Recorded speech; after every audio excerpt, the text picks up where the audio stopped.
Seek help, end the stigma. On the news this morning. Vigilante chief dismisses gang clash claims after student's death. Rivers administrator blames poor security synergy for maritime crimes. Court adjourns suit challenging emergency rule in Rivers State. IGP backs pension reform amid retired police officers' protest. Federal government suspends controversial pay circular for doctors. On the foreign scene, UK, 27 nations demand Gaza ceasefire as civilian suffering worsens. Details of these and more after this break.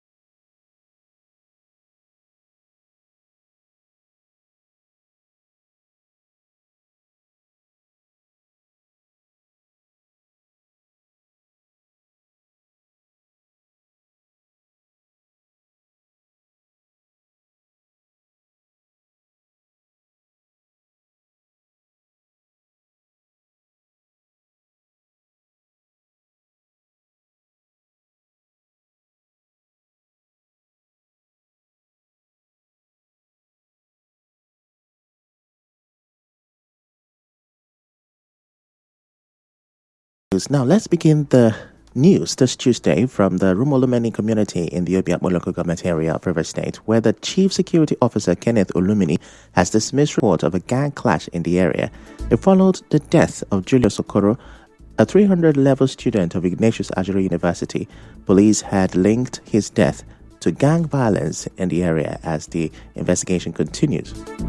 But Olumini, who also leads the local vigilante group OSPAC, said his team is working closely with the police to uncover what really happened. He maintained that Rumolumeni remains relatively peaceful and urged residents and business owners to stay calm, assuring them of continued security. Olumini has been very peaceful. The issue of the young man that was shot, I myself and my boys and also the police, when we saw his dead body. But as I'm talking to you for now, I don't really know what would have led to that. As I'm talking to you, there's nothing like court clash in Olumini. There's something like court clash, but in the university. I've not heard anything about that. I think by the time we get any full information about what led to his death, public will be aware about that. But what I'm saying, there is nothing like court clash in Olumini. Everyone should remain calm. Security out of the whole ceremony is there. You know that there's no issue. People are going about their normal duty. Recall that Julius was shot dead along Cecilia Road on Saturday morning. Later that evening, palpable tension gripped Obele community in Emoha local government area of Rivers State after the vice chairman of Obele Council of Chiefs, Ferdinand Dabiri, was shot dead by suspected cultists.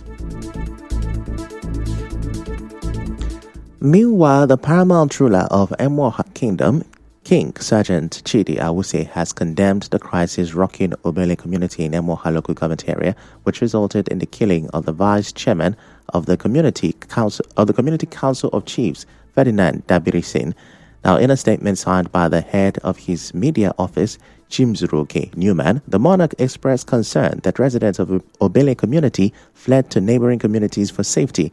King Awuse, who is the chairman of the South-South Monarchs Forum, also called on relevant authorities and agencies of government to arrest the perpetrators of the act and bring them to justice to serve as deterrents to others and restore peace to the community. He emphasized the importance of peace and unity for societal development and said he remains committed to promoting harmony and progress. And now the secretary to the Rivers State government, Professor Ibibia Warika, says lack of synergy among security stakeholders is a major impediment to the fight against maritime crimes in Nigeria. Professor Warika said this on Monday when he hosted the participants of the Advanced Defense Intelligence Officer Course 15 of 2025 from the Defense Intelligence College at the Government House, Port Harcourt. The SSG, who represented the Rivers State Sole Administrator, retired Vice Admiral Ibokete Ipas, said effective collaboration among critical security and intelligence agencies is essential to addressing complex maritime crimes. Maritime domain domain has faced complex and evolving threats. These activities, often coordinated by well-organized transnational networks, not only endanger lives and property, but also threaten the revenue streams that are critical to Nigeria's economy and invariably our daily lives. While our armed forces and security agencies have made commendable and notable progress in curbing maritime crimes, the fragmentation of intelligence and limited synergy among stakeholders continues to create vulnerability. Professor Wareka also called for enhanced intelligence coordination, strengthened information sharing, and improved data exchange among agencies, state government, and international partners to fight insecurity in the maritime sector. It's our humble view that we must strengthen interagency coordination between the critical security outfits and intelligence agencies, including the Navy, Marine Police, Customs, DSS, NIMASA, information sharing mechanisms with local fishing communities, port workers and oil facility operators, technological integration through real-time surveillance systems, AI-enabled threat analysis and joint command centers, regional partnerships, especially in the Gulf of Guinea Commission and neighboring coastal states across West Africa. In another development, a federal high court in Port Harcourt adjourned to October 13 a suit challenging President Bola Tinubu's appointment of a sole administrator for Rivers State. The suit, filed by a civil society group, Initiative for Freedom, Conflict Prevention and Social Integration, questions the legality of the president's action and the National Assembly's ratification. Counsel to the complainant, Amiguwa Lezina, opposed a request for more time by the counsel to the accused, Hilton Uba, but the court granted it to the defense to respond to affidavit. The same group is also challenging the National Assembly's oversight of the emergency rule and the 2025 budget. Justice Mohammed Turaki directed the hearing notice to be served on the National Assembly, which was absent in court. Both suits will be heard on October 13, pending proper service and adoption of court processes. While away from that, the Unyada Solidarity Forum has described as false the claims made by a group known as the Andoni Mass Movement for Good Governance, wherein they claimed to have resolved that the chairmanship seat of Andoni local government area should remain in Asarama Block. Secretary General of the forum, Solomon Ujamadeng, described the claim as self-serving, deliberately misleading, and devoid of legitimacy or moral standing. He also dismissed claims by the Unyada People Congress that Unyada people are divided.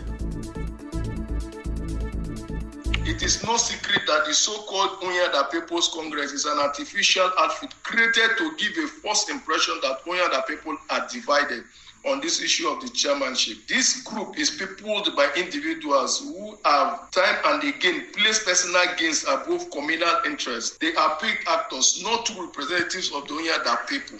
No sincere Unyada son and daughter will oppose a just demand that directly affects the political equity, fair representation of the Unyada homeland.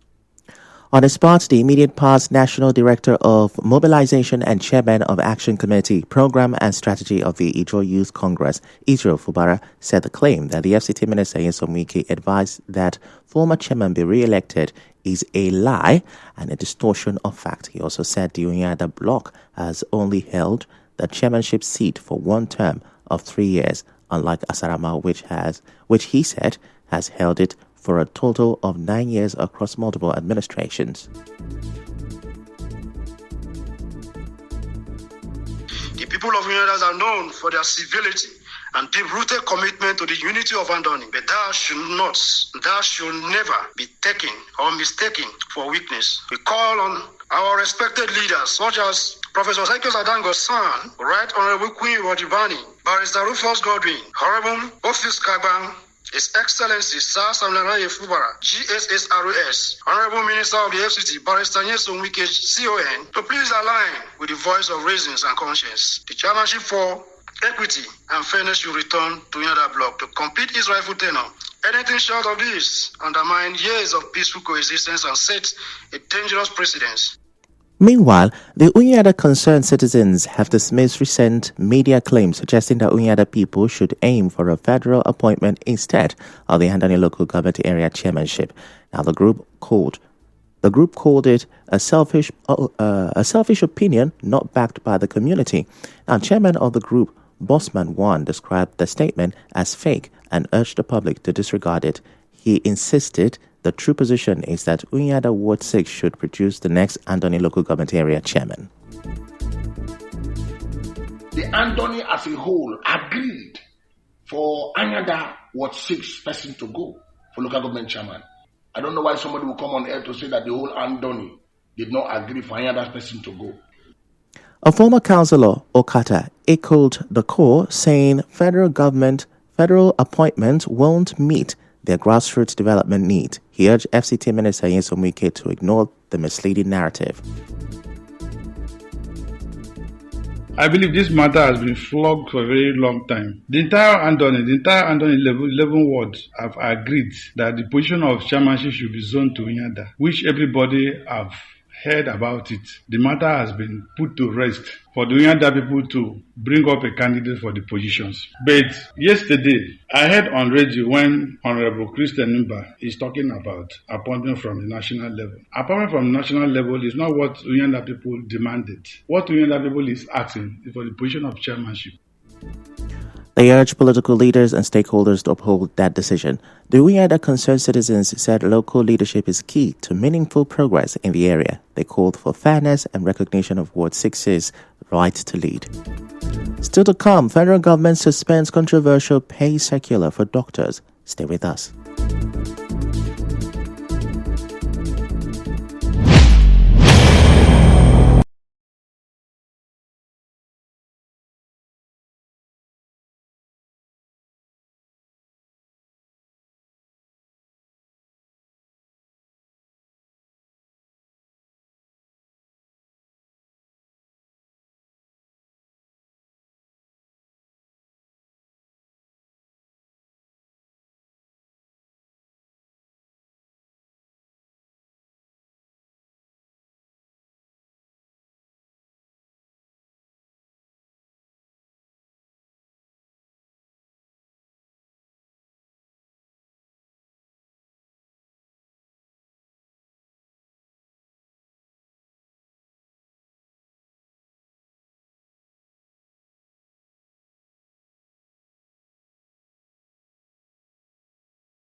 Welcome back, and now the rest of the news. Nigeria's economy grew by 3.13% in the first quarter of 2025. Now, this is according to the National Bureau of Statistics. This marks an improvement from the from the 2.27% recorded in the same period last year. The NBS says the growth was largely driven by strong performances in the services and industry sectors. Moving on now, retired police officers stormed the street of Abuja on Monday, protesting poor pensions and other living conditions. The protest also took place at the same time in Edo, Plateau, Kwara, Taraba, and Cross River State. In Abuja, the retired police officers stood in the rain and protested at the National Assembly entrance gate, where they were joined by another group of protesters led by the convener of the Revolution Now movement, Omoyele Sowore. Now, the demonstrators, mostly the elderly, held placards and chanted anti-government songs. Some of them also besieged the force headquarters. What kind of wickedness in Nigeria? Wickedness to the core. So I am pleading that, please, that IG, the DIG, the AIG, they should put their minds together and come to our help. They should not stand against our entitlement any longer. I have retired, please. I served 35 good years. I was given 1.7 million naira. I am not happy any longer. I am not happy.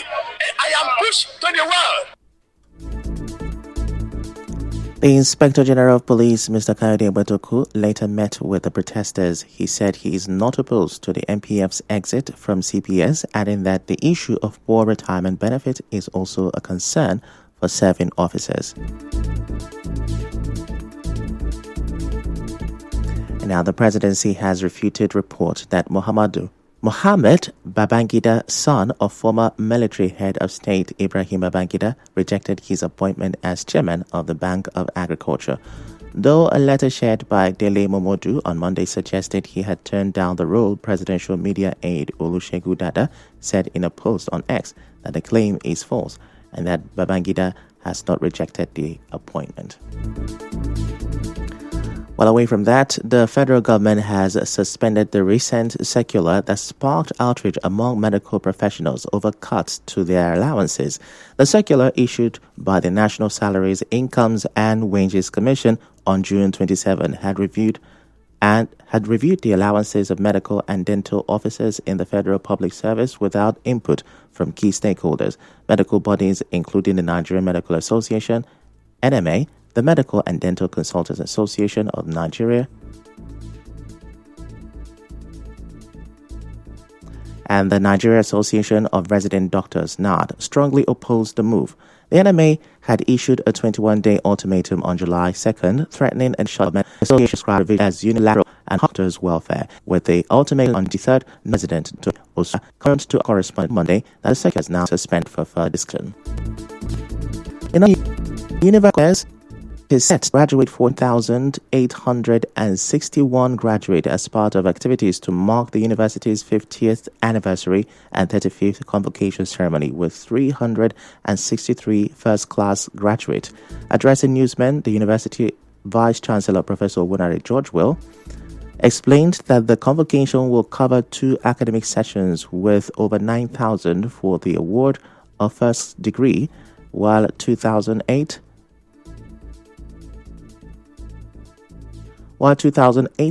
for postgraduate diploma, 2,130 and 31 for master's degree, and 954 for doctors of. As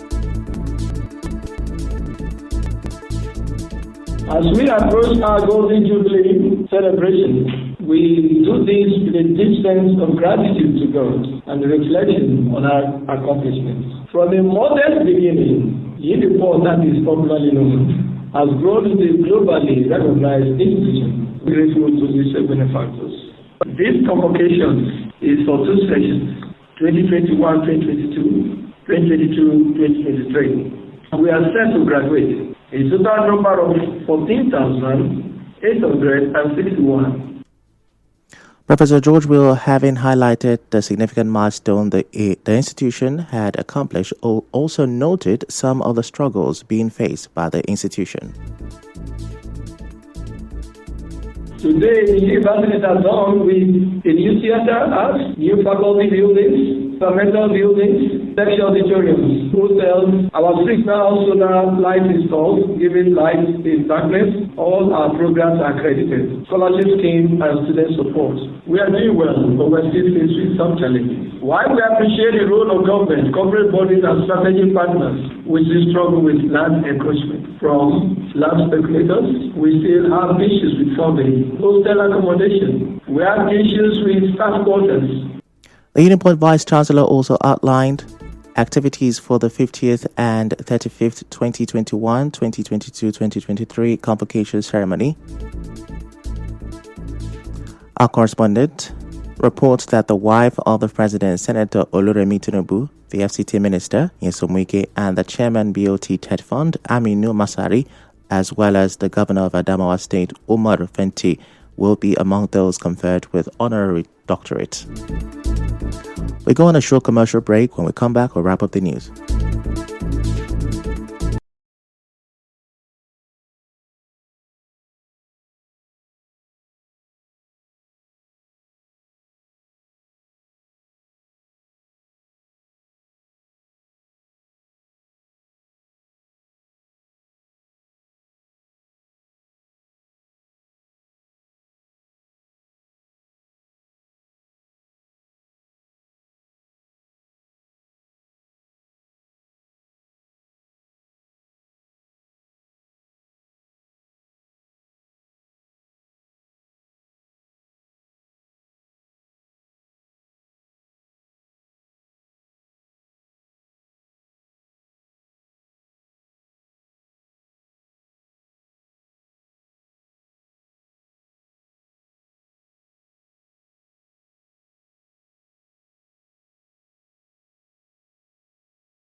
For an immediate end to the war in Gaza, where they say the suffering of civilians has reached new depth. On the news this morning, you heard the Rumolumeni vigilante chief has dismissed gang clash claims after student's death. Rivers administrator has blamed poor security synergy for rising maritime crimes. Now, court has adjourned suit challenging emergency rule in Rivers State to October. IGP has backed pension reform following retired police officers' protest. Federal government has suspended the controversial pay circular for doctors. On the foreign scene, UK and 27 nations are demanding Gaza ceasefire as civilian suffering worsens. The news was edited by Chioma Ezenwafo. To reach the news team, send an SMS or WhatsApp to 0808-721-7215. I'm Ifechukwu Moyeli. Many thanks for listening.